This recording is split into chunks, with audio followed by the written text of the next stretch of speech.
ನಮಸ್ಕಾರ ಎಲ್ಲರಿಗೂ. ಬನ್ನಿ ಅವರೆಕಾಳು ಪಲ್ಯ ಸಿಂಪಲ್ ಆಗಿ ಟೇಸ್ಟಿ ಆದಂಥ ಅವರೆಕಾಳು ಪಲ್ಯನ ಹೇಗೆ ಮಾಡೋದು ಅನ್ನೋದನ್ನ ತೋರಿಸ್ತಾ ಇದ್ದೀನಿ. ಬನ್ನಿ ಫಸ್ಟು ನಾನು ಅವರೆಕಾಳನ್ನು ತೊಗೊಂಡಿದ್ದೀನಿ. ಒಂದು ಅರ್ಧ ಕೆ ಜಿಯಷ್ಟು ಅವರೆಕಾಳು ಸುಲಿದು ಬಿಡಿಸಿ ತೊಳೆದು ಆಮೇಲೆ ನಾನು ಕುಕ್ಕರಿಗೆ ಹಾಕ್ಕೊಳ್ತಾ ಇದ್ದೀನಿ. 2 ಟೊಮೊಟೊ ಹಣ್ಣು ಸಣ್ಣದಾಗಿ ಹೆಚ್ಚಿರುವಂಥ ಟೊಮೊಟೊ ಹಣ್ಣು, ಆಮೇಲೆ ಸ್ವಲ್ಪ ಉಪ್ಪು. ಅವರೆಕಾಳಿಗೆ ಉಪ್ಪು ಹತ್ತಿದ್ರೇ ಚೆನ್ನಾಗಲ್ವಾ, ಹಾಗಾಗಿ ನಾನು ಉಪ್ಪನ್ನು ಸಹ ಹಾಕ್ತಾ ಇದ್ದೀನಿ. ಜಾಸ್ತಿ ಬೇಡ, ಒಂದೂವರೆ ಸ್ಪೂನಷ್ಟು ನಾನು ಉಪ್ಪನ್ನು ಹಾಕ್ಕೊಳ್ಳೋಣ. 1 ಗ್ಲಾಸ್ ನೀರು ಹಾಕಿ ಇದನ್ನು ನಾವು 3 ವಿಷಲನ್ನು ಕೂಗಿಸ್ಕೊಳ್ಳೋಣ. ಸಿಂಪಲ್ಲಾಗಿ ಮಾಡೋಣ, ರುಬ್ಬೋದು ಬೇಡ, ಏನೂ ಬೇಡ. ಹಾಗೆ ಸಿಂಪಲ್ಲಾಗಿ ಇವತ್ತು ಅವರೆಕಾಳು ಪಲ್ಯವನ್ನು ಮಾಡೋಣ. ಒಂದು ಬಾಣಲಿಯನ್ನು ಇಟ್ಟು ಕಾದ ಮೇಲೆ ಅದಕ್ಕೆ 3 ಸ್ಪೂನಷ್ಟು ಎಣ್ಣೆ ಕಾದ ಮೇಲೆ ಅದಕ್ಕೆ 1 ಸ್ಪೂನ್ ಸಾಸಿವೆ,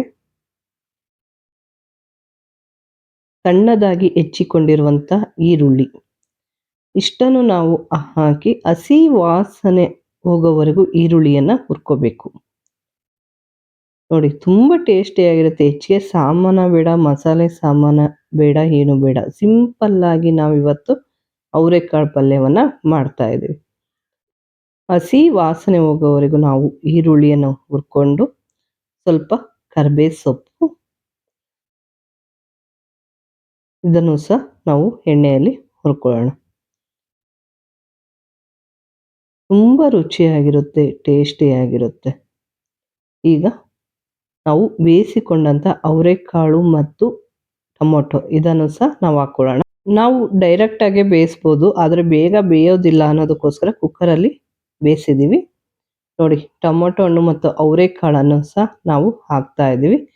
ಈಗ ಇದನ್ನು ಮಿಕ್ಸ್ ಮಾಡಿ ನೆಕ್ಸ್ಟು ನಾವು ಉಪ್ಪನ್ನು ನೋಡಿ ಹಾಕೋಬೇಕು. ಏಕೆಂದರೆ ನಾವು ಫಸ್ಟಲ್ಲಿ ಬೇಯೋದಕ್ಕೂ ಉಪ್ಪನ್ನು ಹಾಕ್ಕೊಂಡಿದ್ವಿ, ಹಾಗಾಗಿ ಉಪ್ಪನ್ನು ನೋಡಿ ಹಾಕ್ಕೊಳ್ಳಿ. ರುಚಿಗೆ ತಕ್ಕಷ್ಟು ಉಪ್ಪು, 1 ಸ್ಪೂನ್ ಅರಿಶಿಣದ ಪುಡಿ,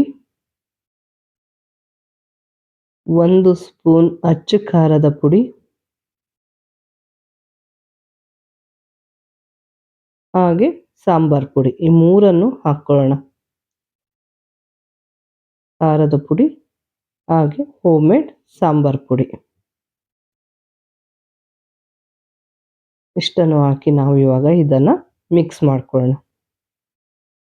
ಇದನ್ನು ಹಾಕಿದ ಮೇಲೆ ಮೀಡಿಯಂ ಉರಿಯಲ್ಲಿ ನಾವು ಒಂದು 5 ರಿಂದ 10 ನಿಮಿಷ ಬೇಯೋದಕ್ಕೆ ಬಿಡಬೇಕು.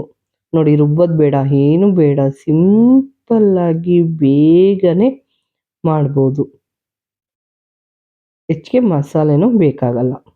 ಹುಣಸೆ ಹಣ್ಣಿನ ರಸ, ನಾವು ಟೊಮೊಟೊ ಹಣ್ಣನ್ನು ಸಹ ಹಾಕ್ಕೊಂಡಿದ್ವಿ. ನೋಡಿ, ಹುಣಸೆ ಹಣ್ಣಿನ ರಸವನ್ನು ಸ್ವಲ್ಪ ಮಾತ್ರ ಹಾಕೋಬೇಕು. ಸ್ವಲ್ಪ ಕಾಯಿ ತುರಿ, ಕೊತ್ತಂಬರಿ ಸೊಪ್ಪು, ಸಣ್ಣದಾಗಿ ಹೆಚ್ಚಿಟ್ಟಿಕೊಂಡಿರುವಂಥ ಕೊತ್ತಂಬರಿ ಸೊಪ್ಪು, ಇಷ್ಟನ್ನು ಹಾಕಿ ಈಗ ಮಿಕ್ಸ್ ಮಾಡ್ಕೊಳ್ಳೋಣ. ಈಗ ನೋಡಿ, ಫುಲ್ ಮಿಕ್ಸ್ ಮಾಡಿದ ಮೇಲೆ ನಾವು ಒಂದು ಬೇಯೋದಕ್ಕೆ ಬಿಡೋಣ. ತುಂಬ ಚೆನ್ನಾಗಿರುತ್ತೆ. ಸಿಂಪಲ್ಲಾಗಿ ಮಾಡ್ಕೊಂಡು ತಿಂದರೂ ಸಹ ತುಂಬ ರುಚಿಯಾಗಿರುತ್ತೆ, ಸಿಂಪಲ್ಲಾಗಿರುತ್ತೆ.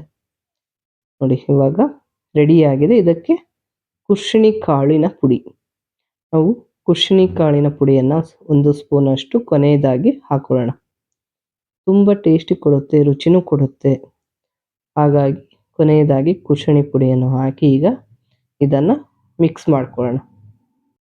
ಸಿಂಪಲ್ಲಾದ ಟೇಸ್ಟಿ ಆದಂಥ ಅವರೆಕಾಳಿನ ಪಲ್ಯ, ತುಂಬ ರುಚಿಕರವಾದಂಥ ಪಲ್ಯ ಅಂತಲೇ ಹೇಳ್ಬೋದು. ಅನ್ನಕ್ಕೆ, ರೊಟ್ಟಿ, ಚಪಾತಿ ಎಲ್ಲದಕ್ಕೂ ಚೆನ್ನಾಗಿರುತ್ತೆ. ಅಷ್ಟೇ ಅಲ್ಲ, ಇದನ್ನು ಸೈಡ್ ಡಿಶ್ ಆಗೂ ಸಹ ತಿನ್ಬೋದು. ಹಬ್ಬಗಳಲ್ಲಿ ಅಥವಾ ಊಟದ ಜೊತೆಗೆ ಇದನ್ನು ಸೈಡ್ ಡಿಶ್ ಆಗೂ ಸಹ ತಿನ್ಬೋದು. ಅನ್ನದ ಜೊತೆಗೆ, ರೊಟ್ಟಿ, ಚಪಾತಿ ಎಲ್ಲದರ ಜೊತೆಗೂ ಸಹ ಇದನ್ನು ತಿನ್ಬೋದು. ತುಂಬ ರುಚಿಕರವಾದಂಥ ಟೇಸ್ಟಿಯಾದಂಥ ಅವರೆಕಾಳಿನ ಪಲ್ಯ ಇವಾಗ ರೆಡಿಯಾಗಿದೆ. ಹಾಗೆ ನಮ್ಮ ಚಾನಲನ್ನು ಯಾರು ಸಬ್ಸ್ಕ್ರೈಬ್ ಮಾಡಿಲ್ಲೋ ಸಬ್ಸ್ಕ್ರೈಬ್ ಮಾಡಿ. ಇಷ್ಟವಾದರೆ ಒಂದು ಲೈಕ್ ಕೊಡಿ, ಕಮೆಂಟ್ ಮಾಡಿ, ಶೇರ್ ಮಾಡಿ. ಸಿಂಪಲ್ಲಾದ ಟೇಸ್ಟಿ ಆದಂಥ ಅವರೆಕಾಳು ಪಲ್ಯ ಇವಾಗ ರೆಡಿಯಾಗಿದೆ. ಇದನ್ನು ನಾವು ರೊಟ್ಟಿ ಜೊತೆಗೆ ಹಾಕ್ಕೊಂಡು ತಿಂದರೂ ತುಂಬ ರುಚಿಯಾಗಿರುತ್ತೆ. ಅದರಲ್ಲೂ ಕಟಕ್ಲು ರೊಟ್ಟಿ ಇದ್ವು ಅಂದರೆ ಎಷ್ಟು ರುಚಿ ಅಲ್ವಾ. ನಾವಿವತ್ತು ಕಟಕ್ಲು ರೊಟ್ಟಿ ಜೊತೆಗೆ ಅವರೆಕಾಳು ಪಲ್ಯ ಹಾಕ್ಕೊಂಡು ಸಹ ತಿಂತಾ ಇದ್ವಿ. ನೋಡಿ, ತುಂಬ ರುಚಿಕರವಾದಂಥ ಪಲ್ಯನೂ ಸಹ ರೆಡಿಯಾಗಿದೆ. ರುಬ್ಬೋದು ಬೇಡ, ಏನೂ ಬೇಡ, ಸಿಂಪಲ್ಲಾಗಿ ಮಾಡ್ಕೊಂಡು ತಿಂದರೂ ಸಹ ತುಂಬಾ ಟೇಸ್ಟ್ ಇರುತ್ತೆ. ಇದ್ರ ಜೊತೆಗೆ ಚಟ್ನಿ ಪುಡಿ ಎಲ್ಲವೂ ಇದ್ರೂ ರುಚಿಯಾಗಿರುತ್ತೆ. ಅವರೆಕಾಳು ಪಲ್ಯ ಮತ್ತು ರೊಟ್ಟಿ ಇವಾಗ ರೆಡಿಯಾಗಿದೆ. Thank you. ಬಾಯ್.